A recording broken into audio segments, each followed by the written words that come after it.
So now let's look at how we can actually write to a file in Java.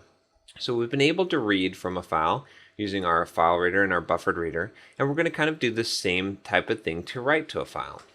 What we'll do in this case is we had basically set up our printer to be able to load paper and then print, and that printed to some pages then we called output page to actually print it to the screen.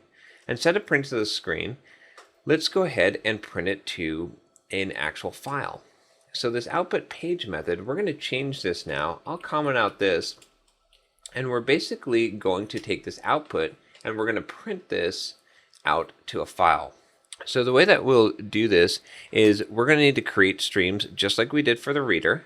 And I'm going to show you the syntax this time of how to kind of create the streams so that they're already wrapped. This is typically how it's done in Java. And we're going to create a print writer.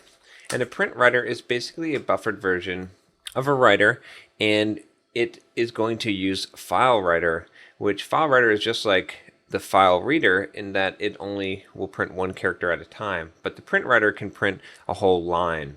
It's very similar to this print line that we've been using in our system.out. So I'll declare this print writer, and we'll just call this writer. And now that we have our print writer, we're going to create a try block, and in our writer, we're going to do writer equals new print writer, and we're going to pass into this a new file writer. So we're chaining these together here, and in this file writer we're actually going to have our file. So I'm going to do c//temp// and we're going to call this file output page.txt. So again, we're doing the same thing here. We're using this file writer and we're wrapping this stream into this stream's constructor so that we're actually going to work with this print writer stream. And what we'll do here is we'll just call writer dot, and we'll do write, or actually we'll do writer dot print line to print a line, and then we'll print our string here. And our string comes from our pages map dot get page number dot get text. Just like we had done here in this line that we had commented out. Now we're going to print this out. And that's going to print to our file. And actually we won't need to do this in a loop because we only have this one string that we're going to be printing out. So we're just going to write this line out and then we're going to close the file. And we're going to do the same thing here. We're going to create this finally block. And in this finally block, we're going to just check if our writer does not equal null, then we need to close our writer. So we'll do writer.close. And we're going to add our catch here for an IO exception. And you'll notice on the writer, it doesn't actually throw anything here, so we don't have to worry about catching an exception here. But this is it. It's really not that difficult. The hardest thing to understand really with Java IO is this whole thing here where I'm passing into the constructor these streams. And we're going to see a little bit more of how to do this when we actually implement this ourselves.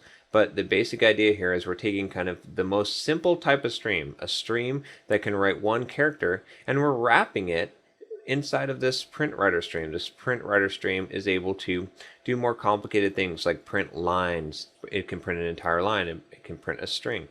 So I've got my directory here, the c/temp here, and you can see that we have our test.txt, but we don't have any other file in here. And I'll go ahead and run this code, and let's see if we get our file produced. So we don't have any output here.